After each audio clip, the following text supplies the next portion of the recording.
چہرے پہ نور کیسا ہے؟ جو فجر کی نماز جان بوجھ کر قضا کرتا ہے اس کے چہرے سے اللہ صلحہ کا نور ہٹا دیتا ہے، چوک کی طرح ہو جاتا ہے اس کا چہرہ، جیسے کفار کا ہوتا ہے۔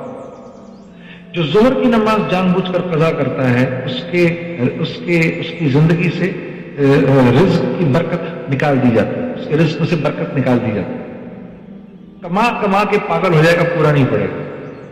جو عصر کی نماز جان بوجھ کر چھوڑتا ہے اللہ اس کے جسم کی طاقت کو سلب کر لیتے ہیں، مسلسل پوری زندگی بیمار رہتا ہے۔ جو مغرب کی نماز جان بوجھ کر قضا کرتا ہے اس کو اس کی اولاد سے کبھی کوئی نفع نہیں ہوگا، اور جو عشاء کی نماز جان بوجھ کر قضا کرتا ہے اس کو دن رات کو سکون چین اطمینان کی نیند نہیں آئے گی۔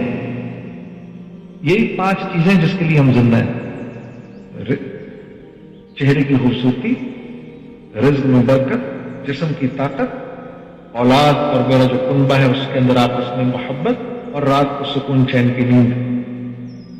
یہ 5 کا تعلق کس سے ہے؟ 5 وقت کی نماز۔